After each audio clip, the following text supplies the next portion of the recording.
yes talaga ako ngayon dito sa loan application na to dahil approve ako ng 4,000 gamit yung postal ID ko at buo ko pong na-receive yung pera. Hello mga kautang, welcome back dito sa aking channel. This is Clarice, ang inyong number 1.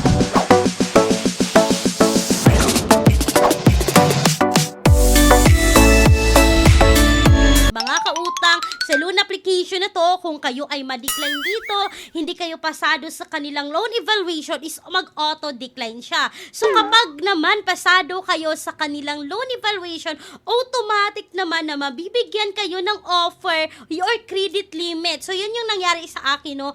4,000 yung na-approve na amount sa akin. Pwede ko na ngang agad-agad i-disburse yung perang 4,000 mga kautang. But okay na rin, transparent na rin ito loan application na to kasi makikita mo kung magkano ba ibabalik. Buo ngang ma-receive, hindi nga siya 7 days, pero yung interest rate, yung pag-usapan natin ngayon. So mga kautang, namili po ako dito ng offer. Pwede 1,000, 2,000, 3,000. Ang pinaka-max na pwede ko mautang is 4,000 nga. So sa 4,000 ngayon na offer na babayaran mga kautang in 15 days. So, eto na nga.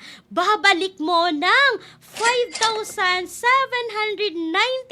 pesos. So, ibig sabihin, napakalaki.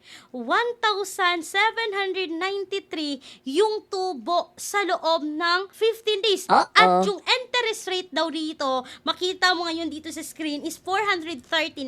Yung service fee, mga kautang, is 1,358.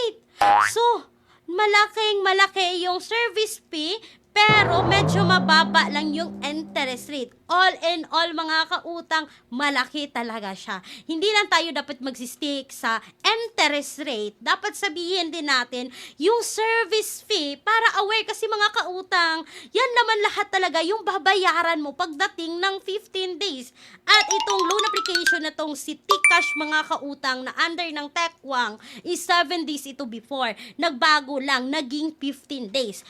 But yung service fee, ganun pa rin kalaki. So, sa 3,000 mga kautang, no, ibabalik ng 4,343.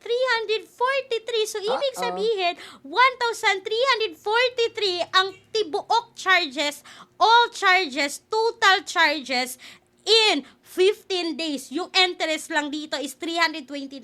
Yung service fee is 1,017 pesos.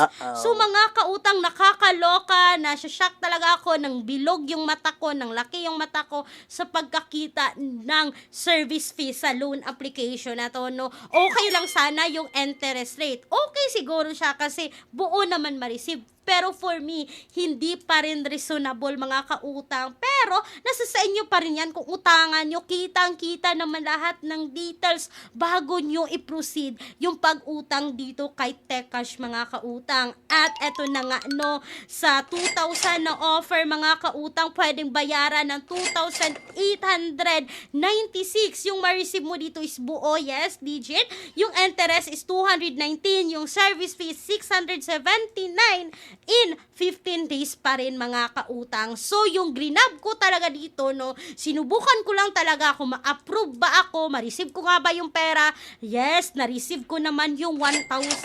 Buo kong na-receive yung 1,000 at babayaran ng 1,447 sa loob ng 15 days. So, almost 45% yung interest rate dito mga kautang in 15 days. Mababa nga lang yung interest rate kasi 109 lang. But yung service fee sa 1,000 is 339 pesos. So, malaki pa rin siya mga kautang, 1,447 in 15 days. Pero, may pero nga tayo kung i-compare naman natin si T-Cash sa mga nagsilabasan online na hindi buo ma-receive, tapos ganito lang din naman yung interest rate, mas better na rin itong si T-Cash compared sa mga bogus na mga utangan online. Pero may better option pa dito kay Tcash mga kautang. Kagaya lamang kay Online Loans Pilipinas. So si OLP is 0% interest sa loob po yan ng 10 days. So mga kautang, kung uutang ka ng 1,000 kay Online Loans Pilipinas, no, yung ma-receive mo is 955, ibabalik ng 1,000 sa loob ng 10 days. Kapag kayo ay repeat loaners dito mga kautang, is installment na siya, no, 3 months installment sa loob po yan ng every 1 month interval. So, installment siya every 1 month, every 1 month, every 1 month, total po ng 3 months mga kautang. Yan lang talaga yung malaking pinagbago ngayon ni Online Loans Pilipinas. So, kung may mas better kay Tcash mga kautang, mas okay rin si Tcash compare sa pinaka-boggles, pinaka-loan sharks na mga utangan online. Pero kung si Tcash, i-compare natin kay Online Loans Pilipinas, kay Tala, kay Mabilis Cash, kay Happy Cash, kay FT Lending, mas better na rin din po yung mga nabanggit ko. At mas better din po, may better options pa rin tayo kay Tcash mga kautang na nasa pinned comment ng video na to na hindi nyo kailangang i-install, hindi nyo kailangang i-download mga kautang kasi pag once nag-install at nag-download kayo dito kay Tcash na under kay Techwang, kailangan yung i-agree ang kanilang privacy policy, kailangan yung magbigay ng permission na ma-access nila yung phones natin, yung location, yung camera, yung installed applications natin, at yung SMS permissions natin. So, makikita nila kung ilang loan app nga ba ang laman ng mga cellphones natin, mga kautang, no? Yan lang talaga yung naka-disadvantage kapag tayo ay nag-install at nag-download. So, may mga alternatives tayo na hindi nanghihingi ng permission na i-access yung phones natin. Nasa pinned comment po yung link. But, hindi ko sinasabing utangan nyo ng sabay-sabay mga kautang. Yan lamang po ay options. Yan lamang po ay alternatives. Hindi po ako agent ng mga nabanggit kong utangan online. Lalong-lalo na hindi ako agent kay Online Loans Pilipinas at hindi rin po ako agent dito kay Tcash. So, sinubukan ko lang si Tcash, na-approve ako ng 4,000 but 1,000 lang yung kinuha ko.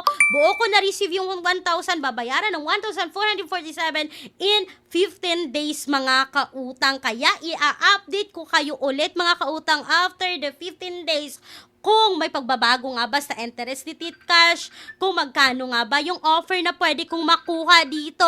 So, abangan nyo yung update ko mga kautang, at kung kayo man dyan ay may experience na dito sa loan application na sa Tcash, you can comment down below kasi mabasa din yan at makita ng mga umuutang din online. So mga kautang, sana ay nakatulong itong quick and honest review ko about kay Tcash, no? At once again mga kautang, sa bank personal loan na palagi kong binabanggit sa bawat video ko, nagpapautang ng minimum of 20,000, maximum of 2 million pesos, and please take note that all applications submitted is subject for bank approval. Mga kautang, once again, this is Clarice, ang inyong number 1 pala utang, dahil utang is life. Bye bye bye mga kautang!